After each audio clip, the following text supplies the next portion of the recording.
O caso ocorre nos Estados Unidos em 2025.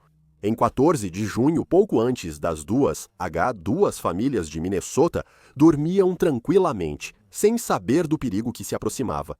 Tudo começou com uma batida na porta.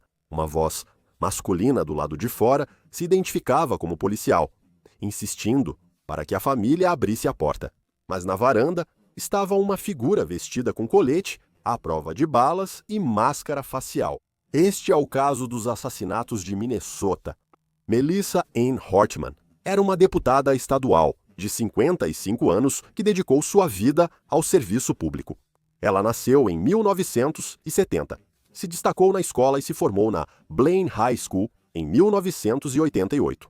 Ela continuou seus estudos, obtendo um bacharelado em filosofia e ciência política, depois um diploma em direito e, em seguida, um mestrado em administração pública em Harvard. Amigos diziam que Melissa era calorosa, pé no chão e ajudaria qualquer vizinho em necessidade. Antes de disputar um cargo público, Melissa foi advogada e integrou comissões locais, dedicando-se a melhorar sua comunidade. Eleita para até Assembleia Estadual em 2004 como presidente, aprovou leis históricas que ampliaram refeições escolares, licença familiar e energia limpa, deixando impacto duradouro no estado. Seus colegas a descreveram como uma líder incrível, que liderava com integridade, elegância e determinação para melhorar a vida das pessoas. Melissa também tinha um marido chamado Mark. O casal criou seus 2 filhos, Sophie e Colin. Mark fez carreira na tecnologia e era admirado por sua inteligência, bondade e generosidade. Os Hortmans sempre priorizavam família e comunidade, o que torna o ocorrido ainda mais trágico. Mas Melissa não foi a única política que foi vítima. João Antônio Hoffman, 60 anos, era senador estadual de Minnesota, pelo Distrito 34. Ele nasceu e cresceu em Minnesota. Ele atuou anos como defensor na educação, focando em programas para crianças com deficiência. John e sua esposa, Yvette, eram profundamente enraizados na comunidade de Champlin, onde criaram sua filha Hope. Amigos os descreveram como um casal que vivia para a filha, mas essas vidas seriam mudadas para sempre nas primeiras horas do dia 14 de junho de 2025, quando suas casas se tornaram alvo de um falsificador armado. No início de junho de 2025, um agressor desconhecido preparou uma missão de terror. Ele passou meses fazendo uma lista manuscrita com dezenas de servidores públicos e seus endereços residenciais. Anotações ao lado dos nomes detalhavam fatos pessoais e a disposição dos bairros. O agressor reuniu armas, usou colete balístico com identificação policial falsa e colocou luzes piscantes em um SUV preto. Disfarçado de agente da lei, com uma máscara de silicone, ele saiu pouco antes do amanhecer, no dia 14 de junho. Amigos e familiares não notaram nada de errado antes disso. Esse homem escondeu seu plano de todos ao seu redor. Ninguém tinha pista, mas seus alvos eram democratas eleitos e ele pretendia surpreendê-los em suas casas. O palco estava montado para uma emboscada violenta sob a cobertura da escuridão. Melissa Hortman e John Hoffman estavam em suas casas com suas famílias, sem saber que estavam na lista desse homem desequilibrado. Pouco antes das 2h, esse homem parou em frente à casa de 2 andares de Hoffman e ligou as luzes do veículo como as da polícia. Vestindo um colete tático e armado com uma pistola 9mm, ele caminhou até a porta da frente e começou a bater com força. O casal, desavisado dentro da casa, acordou com o som de batidas urgentes e os gritos autoritários de um homem. Esse invasor mascarado gritou: "Isto é a polícia! Abra a porta, abra a porta!" John Hoffman foi até a porta com Yvette. O homem mascarado do lado de fora iluminou os olhos deles com uma lanterna e disse que havia relatos de tiroteio na casa. Ele exigiu saber se eles tinham alguma arma, mas assim que perceberam que o rosto desse homem estava coberto, Yvette então gritou que esse homem não era policial. Mas com isso, o homem tentou forçar a entrada na casa deles. João avançou para empurrar o invasor de volta para fora da porta da frente. No entanto, quase imediatamente, o homem disfarçado abriu fogo. Ele atirou em João repetidamente a queima-roupa 9 vezes, atingindo seu abdômen e cotovelo. Depois, ele atirou pela porta e acertou Ivete 8 vezes no abdômen, enquanto ela tentava fechá-la. Esperança, filha adulta dos Hoffman, estava no andar de cima e assistiu horrorizada ao assassinato a tiros de seus pais. Esperança, então, ligou desesperadamente para o 911 enquanto o agressor fugia na noite. Os serviços de emergência chegaram rapidamente e encontraram João e Ivete sangrando até a morte. Ambos foram levados às pressas para um hospital em estado crítico, enquanto a polícia transmitia um alerta sobre um atirador ativo. Sem saber que as vítimas estavam vivas, o atirador continuou. Poucos minutos depois, por volta das 2h24 da manhã, ele foi até seu segundo alvo, a casa da deputada estadual Kristen Barner, em Maple Grove. Mais uma vez, esse homem bateu na porta e gritou que era policial cumprindo um mandado. Felizmente, ninguém estava em casa, já que a legisladora viajava de férias com a família. Depois de não obter resposta, esse homem simplesmente foi embora. No entanto, ele tinha outra pessoa em mente. Às 2h36, a polícia de New Hope, já avisada do tiroteio com Hoffman, enviou um policial para checar a casa de outro funcionário. Quando a policial chegou, ela avistou um SUV preto parado na rua e um homem dentro, usando o que parecia ser um uniforme. Assumindo que ele era um colega policial, ela parou ao lado e tentou falar com ele. Mas ele só olhou fixamente para frente em silêncio assustador. Desconcertada, mas sem ver nenhum perigo imediato, a policial continuou até a casa do oficial. Quando o reforço chegou, esse SUV suspeito já havia desaparecido. O homem dentro desse SUV era o agressor e, felizmente, isso o impediu de atacar a casa da senadora Ann Rest. No entanto, ele não tinha terminado. O agressor dirigiu até Brooklyn Park, mirando a casa da presidente Melissa Hortman. Por volta das 3h35 da manhã, 2 policiais locais chegaram ao endereço de Melissa para realizar uma verificação de segurança preventiva, claro, devido ao ataque recente. A polícia logo notou um SUV preto na entrada da garagem. Eles, então, notaram um homem com um uniforme semelhante ao da polícia parado perto da porta, com lanterna e arma. Assim que os policiais saíram da viatura, o homem com um uniforme similar ao da polícia começou a atirar. Os policiais se abaixaram para se proteger e revidaram, mas em meio ao caos, o atirador conseguiu entrar pela porta da frente da casa de Hortman. Mark e Melissa ouviram a confusão no andar de baixo e, com Mark à frente, começaram a descer as escadas. Mas enquanto faziam isso, o agressor abriu fogo. Mark foi baleado várias vezes. Melissa tentou correr de volta para o andar de cima, mas o agressor levantou sua arma e atirou repetidamente, acertando Melissa na escada. Tanto o marido quanto a esposa caíram, mortalmente feridos, em sua própria casa. Do lado de fora, um policial comunicou urgentemente pelo rádio, informando à central que o atirador ainda estava na casa e acreditando que o suspeito poderia estar se barricando lá dentro. Mas, na realidade, esse agressor escapou pela porta dos fundos durante a noite, fugindo justamente quando os reforços cercavam a área. A polícia, então, entrou com cautela na residência e encontrou Mark inconsciente perto da entrada. Eles o retiraram e tentaram salvá-lo, mas, infelizmente, ele foi declarado morto logo depois. Em seguida, usando um drone equipado com câmera, os policiais vasculharam a casa e logo localizaram Melissa no andar de cima. Ela já estava morta, com vários ferimentos de bala. E, tragicamente, o amado Golden Retriever dos Hortman, Gilberto, também havia sido baleado. Em pouco mais de 90 minutos, 2 pessoas e um animal de estimação morreram, e outras 2 ficaram gravemente feridas. E pior ainda, o autor do crime havia desaparecido. O que veio depois foi a maior caçada da história de Minnesota. As notícias dos tiroteios se espalharam rápido. As agências de aplicação da lei da região foram informadas. Investigadores do FBI, Bureau de Álcool, Tabaco, Armas de Fogo e Explosivos, Polícia Estadual e departamentos locais se mobilizaram imediatamente, espalhando-se para isolar várias cenas de crime. O governador Tim Walz denunciou o ataque como um ato de violência política direcionada e pediu ao público que permanecesse vigilante. Evidências importantes logo surgiram na cena do assassinato de Hortman em Brooklyn Park. O Ford Explorer do suspeito continuava na garagem, marcado por tiros do confronto com a polícia. Dentro do veículo, os investigadores descobriram 5 armas.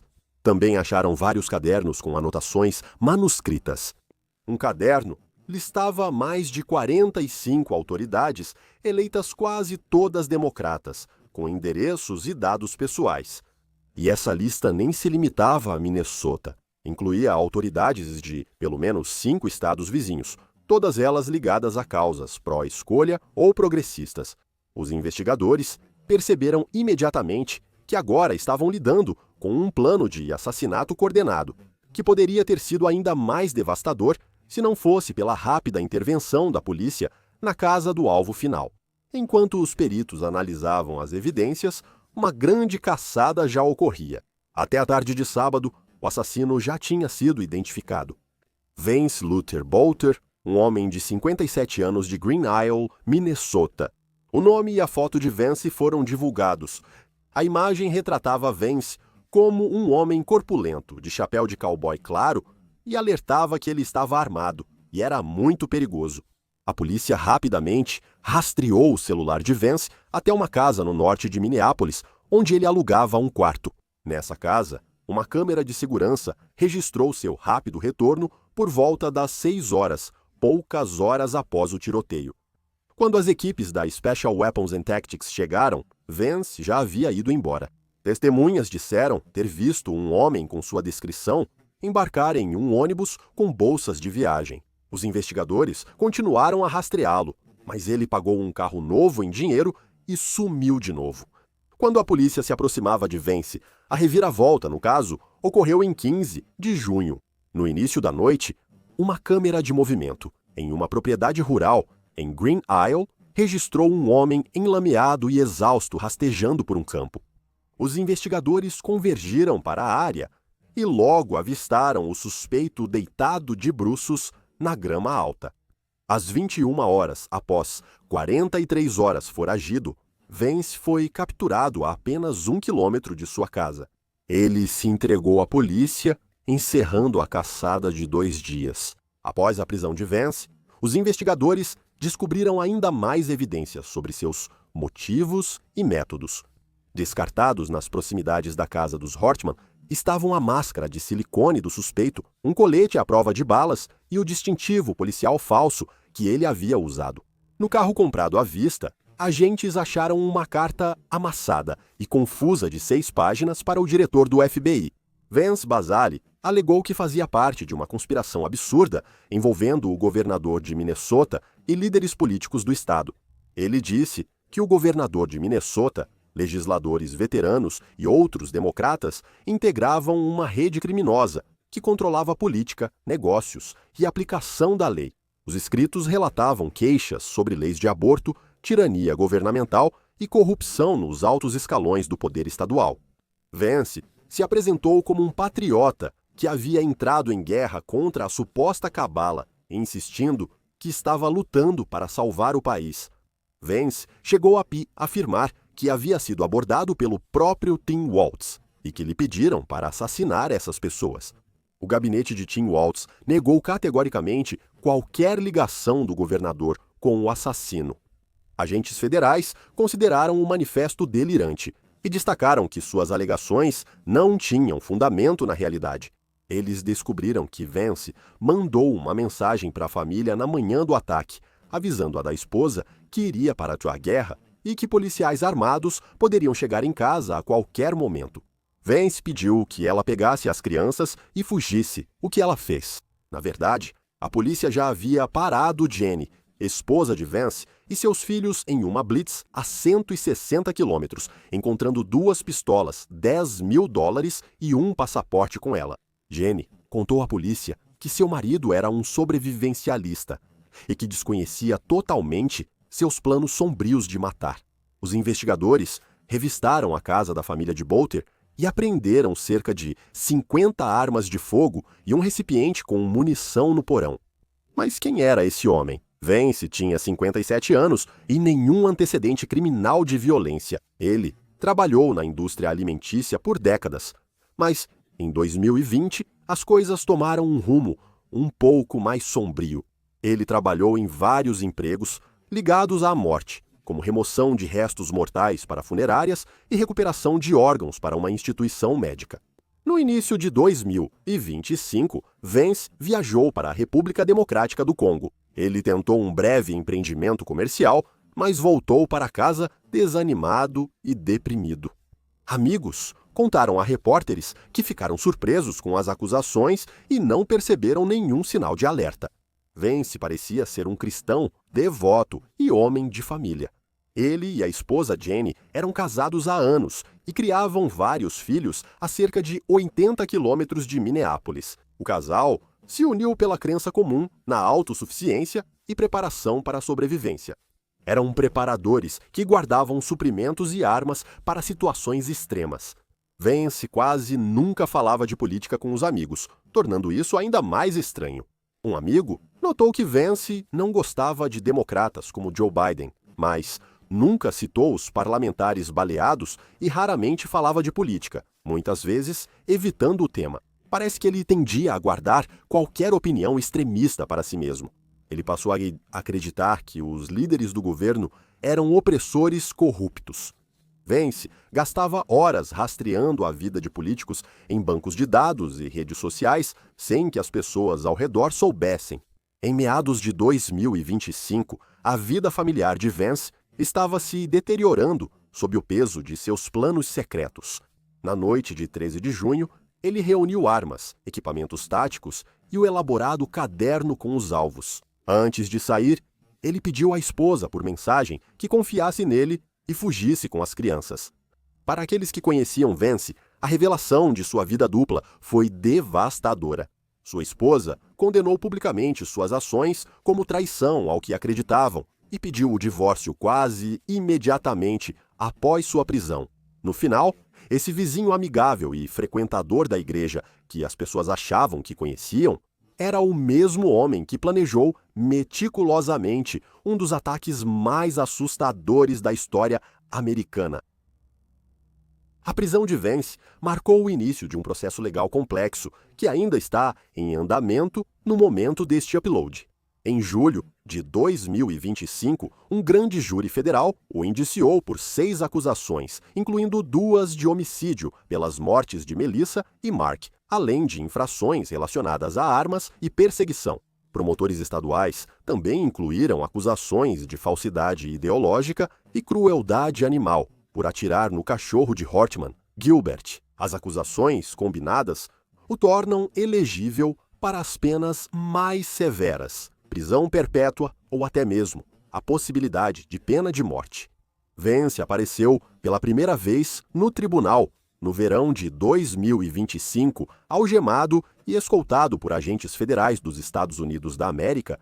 No dia 7 de agosto, ele ficou diante de um juiz federal e se declarou inocente de todas as acusações. Dada a magnitude do caso, os promotores argumentaram com sucesso para classificá-lo como complexo, suspendendo os prazos normais de julgamento rápido. Eles informaram que a investigação reuniu milhares de páginas de evidências e centenas de arquivos de mídia. O juiz concordou que o julgamento exigiria uma preparação extraordinária. Ainda não há data para o julgamento e as autoridades prevêem que pode começar só em 2026 ou 2027. Nas audiências preliminares, Vance mostrou pouca emoção e só confirmou que entendia as acusações. Seus advogados de defesa, nomeados pelo tribunal, não divulgaram publicamente nenhuma estratégia específica, mas especialistas jurídicos esperam que eles examinem minuciosamente cada prova em busca de possíveis contestações. E, como sempre, a defesa pode eventualmente explorar o estado mental de Vance, mas, por enquanto, Vance permanece preso, sob custódia federal, detido sem direito à fiança. O abalo das mortes continuou a se espalhar pelas comunidades de Minnesota e pelos corredores do governo. Após o ocorrido, milhares participaram de vigílias para lamentar a morte de Melissa e Mark Hortman. Seus caixões cobertos com a bandeira e até mesmo a urna com a pegada de Hubert, contendo suas cinzas, foram exibidos para que as pessoas pudessem prestar suas homenagens. Legisladores de ambos os partidos destacaram o legado de Melissa e prometeram melhorar a segurança dos representantes eleitos em sua homenagem. John e Yvette Hoffman ficaram semanas no hospital, mas, felizmente, superaram seus graves ferimentos. Em nota, a família afirmou: "Somos muito sortudos por estarmos vivos", e agradeceu aos socorristas e cirurgiões que salvaram suas vidas. Para a família de Vance, os acontecimentos trouxeram vergonha e sofrimento. Os vizinhos não conseguiam associar o pai quieto que conheciam ao acusado de assassinato das notícias. A comunidade sempre se lembrará do dia 14 de junho de 2025 como a manhã em que o ódio político tomou conta.